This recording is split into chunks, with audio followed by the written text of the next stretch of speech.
Naomi Osaka is 23 years old. She is Haitian, Black, and Japanese. And that comes, with it, layers of complexity. So she went on, played her first round match, won it convincingly. And after the match, she was like, you know what?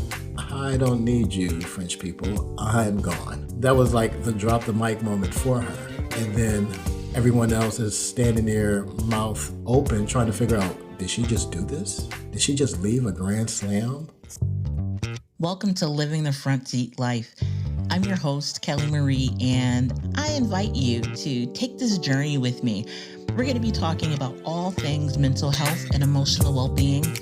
You see, I am a overcomer.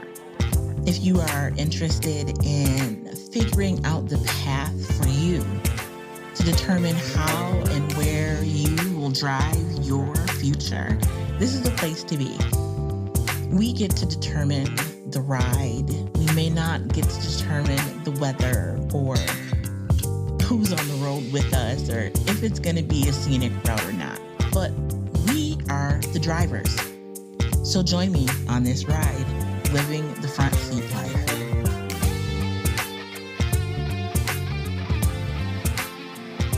Hello, and welcome back to Living the Front Seat Life. I am your host, Kelly Marie, and it is a pleasure as always to be here. Shout out to Lisk and to Jazzy T, both of you, for making this podcast possible. Now, today we're talking about mental health and sports, and more what it means to be in the spotlight, what it means to mind your health as well as your business. I have a guest for you today. He's my sports analyst. He is a graduate of Syracuse University and has studied and worked with many folks that have gone on to play in professional sports. And he covers all things sports for me. And in this capacity, he's our mental health sports analyst. I introduce to you all Robert DeBereaux. How are you, Rob? I am great. How are you doing? All is well. All is well. Today we're talking about Naomi Osaka, not just her, but how mental health and the lack of allowing athletes to address their mental health is a detriment to the individual and as well as sports. So what is your initial take? My initial take to all of this is with us coming out of the pandemic, we want to get back to normal. And there is no such thing as getting back to normal. And we have to start addressing each other in a different manner. And surprisingly, Osaka is one of the sports figures that came out of the Black Lives Matter movement almost as a champion because in last year's U.S. Open, she wore a face mask with slain Black individuals from the community. So she, unlike others, put herself front and center speaking about race relations and how our need is to be more of a mindful of one another and respect one another. So it's ironic that the following year, just a couple of weeks ago at the French Open, she was in the crosshairs of media and the French Tennis Association. It was almost to the fact that for her speaking out and being an activist last year, the establishment wanted to put her in her place per se. And unlike other athletes in the past, I wouldn't say like athletes of this current generation, she did not think about sponsorship or she didn't think about her rankings or if I can win another Grand Slam. It was about her personal health. And she walked away and she said, I may return for the grass court season. I may return for Wimbledon, but for all of you who just think I am a robot, who I'm just here for your entertainment, I'm about to take some time off for my well-being. And I thought that was very courageous of her to do, because in this time when we always look at earning wages and trying to get the next dollar, she said, forget that next dollar.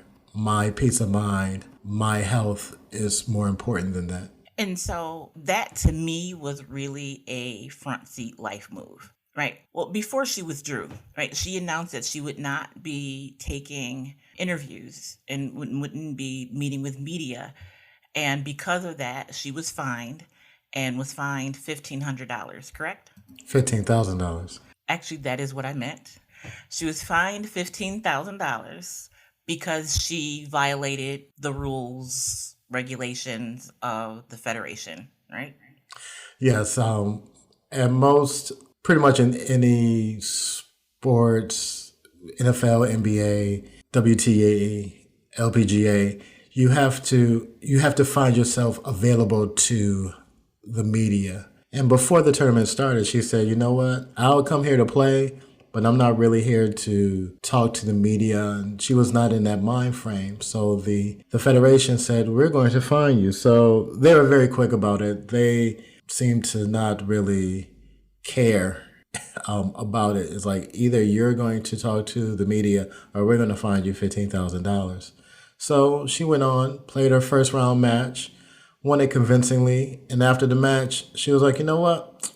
I don't need you, French people. I'm gone." So that in itself, with her winning a match, starting the tournament, and doing a 180, saying, "You know what? I don't need this right now." That was like the drop the mic moment for her. And then everyone else is standing there, mouth open, trying to figure out, did she just do this? Did she just leave a grand slam? And that walk off is, in my opinion, pivotal. It changed the conversation around health, mental health specifically, and sports. This is not a new conversation, but when we look at, and so let's lay some things out. I don't want to assume that everyone knows who Naomi Osaka is.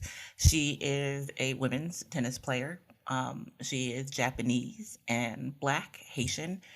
Is her father's descent. And there are many levels to being Japanese and being a tennis player, being Black and being a tennis player, being Haitian, right? And the relationship that Haiti has with France when it came to their freedom.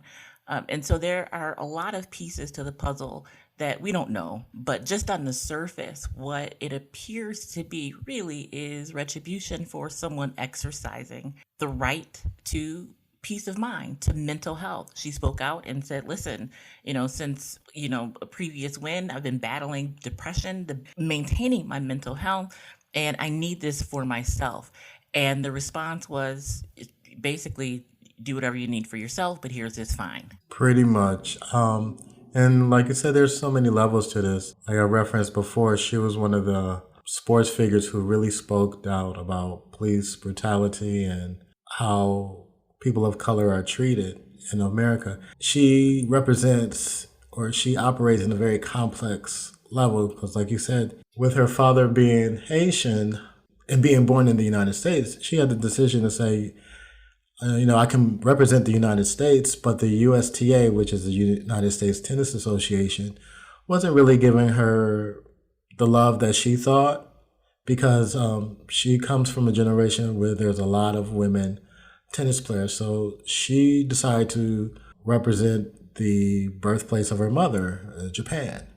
So on the world front, some people view her as Japanese, just Japanese. It's like almost depending on what part of the world she is in, yes, she has the Japanese flag that's raised when she's at the Olympics or she wins a tournament. But some folks look at her as a U.S. citizen. Some people look at her as mulatto, or some people in their frame of mind just look at her as a Black girl who got something in her. It's rude to say that, but that's how some people even report when you see highlights on TV and stuff like that. So she represents a very unique, complex position in the sports world. And like you referenced, her being part Haitian, we all deal with this on a daily basis, the slavery and the forefathers fight that we had. So she represents a country maybe in the minds of the French as, oh, you're the ones that threw us out of Haiti. So with all of that compounded with trying to actually perform and play tennis on the highest level, I can't imagine how difficult it is for a young woman to try to be on top of her game and with everybody pulling on her, and at the same time, expectations of her on how she should be and who she's supposed to represent. So it shouldn't be a surprise that she said, you know what, I am tired. I need time for myself. And I have a personality that is very quiet and non-threatening, and she's not very loud. She's not boisterous. So for people to almost dump on her, I can see where it gets to a place where, I would like to check out because everybody around me, the media, the fans, society is expecting so much. You know what? I need to take a break from this. And so you mentioned in our pre conversation about the protection that many athletes have by nature of the sport that they play. Basketball teams, football teams, soccer teams, there's coaches, there's general managers, et cetera, that can speak on behalf of the team. But when it comes to tennis, they don't have the same protections. With tennis players and with golfers, especially, they are out on their own. They set their own schedules. Who's their sponsors? They travel by themselves. There's no support system like teams when you look at the NFL, NBA, NHL, Major League Baseball.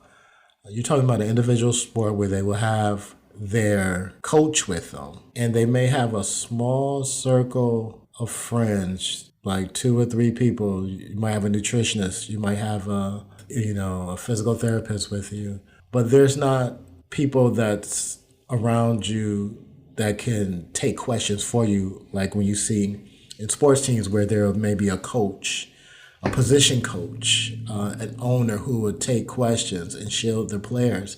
A tennis player is out on their own. The precursor to Osaka is the Williams sisters. And a lot of times they were portrayed in the media as, for lack of a better word, menacing, because their father took the brunt for them. He was the protector when they were growing up. When you would see reports, well documented, where they will always say Richard Williams this, Richard Williams that. In retrospect, Richard Williams knew what he was doing because he knew that society would try to break down his daughters. So he was the lead guy. Their mother was out there too, and they had, 1 or 2 of their other sisters would be out there. So it was like almost a family, a collective being out there protecting. Osaka doesn't have that. Her mother and father are they're very quiet as well. And they really are in the background. They're really not out there. So she's out there not by herself, but she has no one to divert the attention like the Williams sisters, because if someone tried to say something or discredit Venus or Serena, Richard Williams was the first one to pull the mic his way and say, this is how we're doing it. We don't care how it's been done in the past. This is going to be right for us right here. And it was a very successful tactic for the Williams sisters because they had that deflection. It's going to be telling what's going to happen with Naomi, because who is going to be there to deflect? Or is she's going to have to change her whole makeup? And we know in life, we do not change our makeup overnight. It's a learning process. We're growing. Every day we're growing. We're trying to figure out what works best for us. We don't have the pressure of TV cameras, media, 24/7, not even local. You're talking about an international star. So, I wish her well with trying to combat this and trying to stay in a positive mindset, because each country is different. You have the language is different, and the coping mechanism that she needs to develop in the next month, next year, next 5 years, it's going to be really important for her peace of mind in this professional setting of professional tennis. So one of the things that you mentioned that was really, it stood out for me was the way that the Williams sisters were able to focus on the game and grow into being themselves because they had that layer of protection. That is an anomaly. Most, pretty much all other players don't have that type of protection. So what Naomi is going through is not uncommon. It's very much the standard, correct? Correct, especially in professional tennis. You're talking about a sport like any other sport where you have young proteges, you have people start out 11, 12 years old, but you have tennis players who are actually pros at 15, 16 years old. So I remember how I was 15, 16 years old. I can imagine traveling the world and trying to navigate the world while playing against grown-ups. That's very difficult. So yeah, it's not a traditional team like I said previously about the major sports teams that we see in the United States. Professional tennis is very unique, and your support system is paramount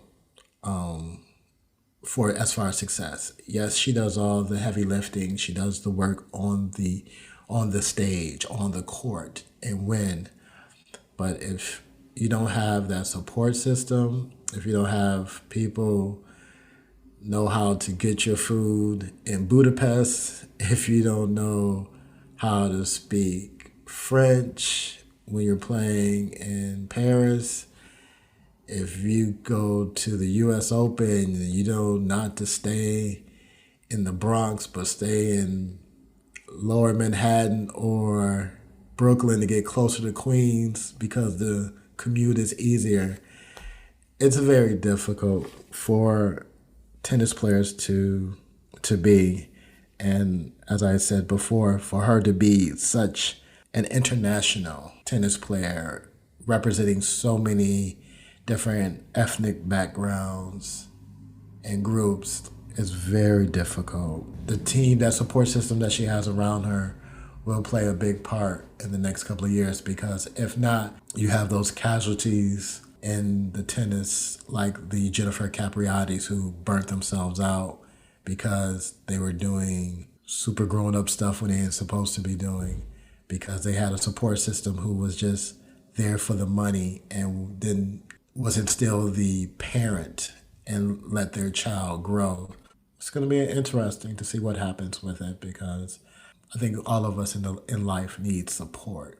But in the position that the professional athlete is in, it speaks layers and layers and volumes. If your support team is not on point, that person can't perform to their best ability and function outside of the performance stage. And so I want to bring this back around to folks so that they see the impact and why it's important that we're having this discussion. Naomi Osaka is 23 years old. She is Haitian, Black, and Japanese, born in America. She recently relinquished her American citizenship to represent Japan, and that comes, with it, layers of complexity. Tennis players don't have the same protection as other athletes, and by protection I mean support systems immediately available, right? She may have an extensive support system, but again, as you heard, you're pretty much alone. You have your coach who is not allowed to coach you during the match. I mean, like, there's a lot of intricacies and layers to tennis, but the reason why this conversation was important to have and why she is so important to discuss at this time and why it relates to living a front seat life is because this individual who made either 20 or $25 million last year is in a position to possibly walk away from her profession, right? We don't know how this is going to come up. We don't know how she's going to come back, how this is going to play out. And so we'll have to wait and see. But when we're talking about mental health, when we're talking about making decisions about our lives, everyday lives, making everyday decisions, how often have you been placed in a situation where you felt like you needed to walk away? That you were in the middle of a thing, but the situation you were facing wasn't worth staying in because your mental health was at stake. So this may not happen to, all of you, but to many of us. And again, 1 in 5 Americans will be diagnosed with a mental illness, either a short term or long term, in their lifetimes. 1 in 5. 1 in 5 Americans will have a mental health challenge in their lives. So if you're in a room with 4 of your friends, one of you in the course of your life will have a mental health challenge that is diagnosable, right? That can use intervention, right? And so this is something that is very important for us to consider when we're talking about how to live a front seat life. How do we make those decisions? What kind of things can we put in place to protect ourselves? Even when the rules say you can't do something, are you prepared? Do you have the support in place to do the thing that is going to keep you healthy? To walk away from something that you love, that you have made huge decisions around, that you have pretty much lived your life doing because it affects your mental health. I hope no one is ever in the position that she's in.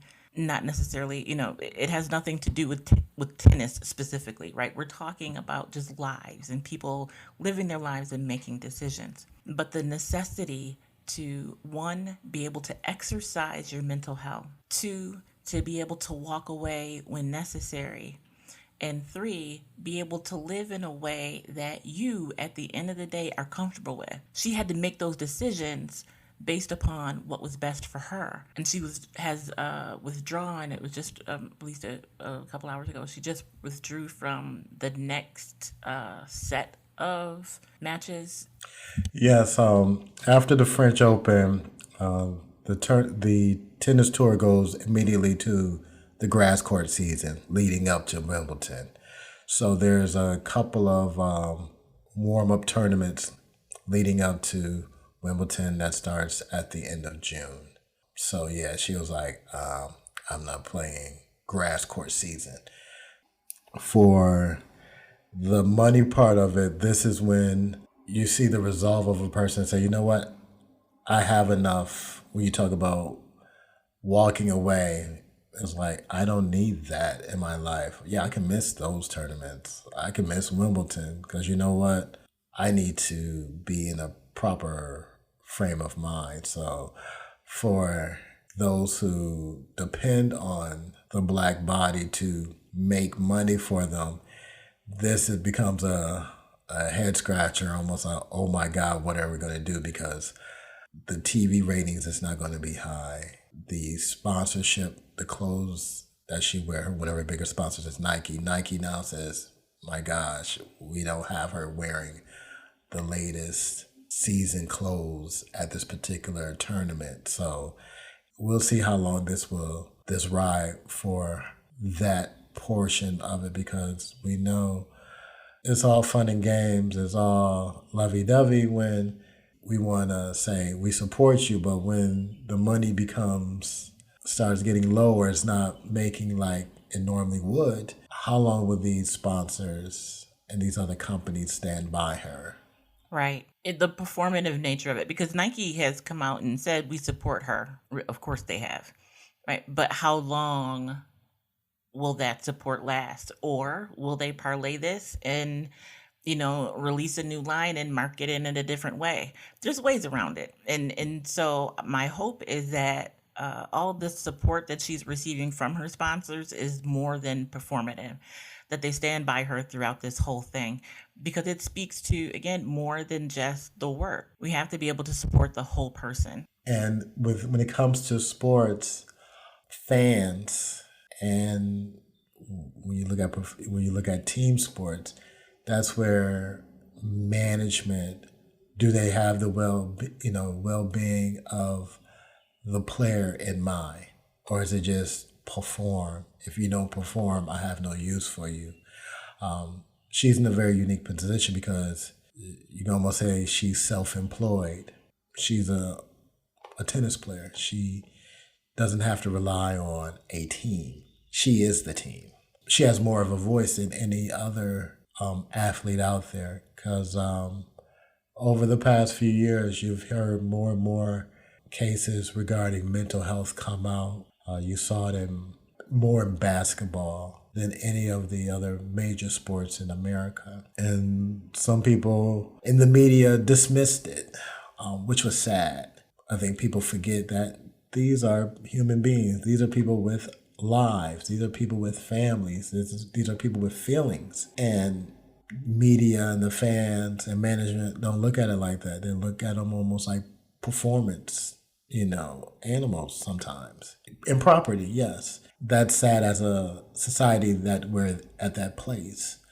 But I think when more and more people come out and explain the rigors of their profession, their particular profession, and what's going on in their lives, maybe as a society, we can then look at what we're doing, because it seems like a lot of times we take our lead from sports. So if we look at sports figures coming out saying, hey, I'm having this issue, and this is how it formulated in my mind, and this is why I couldn't perform, or this is why I went on the injured list, or this is why I didn't talk to media during this stretch of time, it becomes clear to the fan, like, okay, if that person who seemed to have it all is suffering in this space, okay, that kind of looks like what I'm doing in my space, in my workplace. And then maybe I should reach out to EAP. Maybe I need to reach out to the insurance company that keeps on sending me mailings regarding mental health. It's sad to say that we take a cue from someone else's pain, but I think when those who reveal this, they're helping themselves and they're trying to shine light on the issue, and which will then help others deal with their situation. Which, you make a great point, because this could have been handled differently. That she didn't have to disclose why she wouldn't be talking to media. It could have just been a personal health issue or personal issue. There could have been some other type of code word instead of saying that this is a mental health issue. I applaud her for taking self-care beyond the basic, right? I'll even say for really taking care of herself, basic or not, right? To be able to say at this point in her life, this is what I need. This is where I need to be. And this is the support that I need. But you don't have to support me in this endeavor because I'm willing to walk away to take care of myself. And honestly, you raise another great point. If, these folks can sell billions of dollars in clothing and shoes and cars and all of these material things, this very priceless immaterial thing called mental health is definitely something that they can support. So I look forward to professional sports really supporting mental health on a wider scale, and not just performative, but also for us, for me, for you, for everybody listening, right? We've got runners that listen to the podcast. We have cyclists that listen to the podcast, walkers. We have, the everyday athlete listening to the podcast, and a lot of them practice their sport for physical and mental wellness. And so I applaud you guys for getting out there, for pushing, for running, for walking, because it speaks to the nature of, again, living a front seat life, of making decisions based upon you, upon your needs, and how you need to continue in this journey on your terms. So until next time, Robert, thank you so much. Thank you for joining us. Thank you for lending your voice to this conversation. Hopefully you'll join us again. That's my goal, to have you back to talk about all things sports and mental health. How does that sound? I'm getting you on the record now. That sound? I'm on the record accepting it. Thank you so much, Kelly Marie. And so, listen, if you are in crisis, if you need someone to talk to, the National Suicide Prevention Lifeline is available to you 24 hours a day, 7 days a week. It is confidential. Dial 1-800-273-8255. 1-800-273-TALK. Again, free, confidential. Next time, we will talk about the world opening up, what that means, dealing with anxiety. How do you build boundaries around the basic things like going to the grocery store without a mask, to traveling? There's some key steps that you can take in order to make the best decisions for you and your family as we move into this wide open world once again. So until the next time, I am Kelly Marie. Thank you for listening. You have been living the front seat life.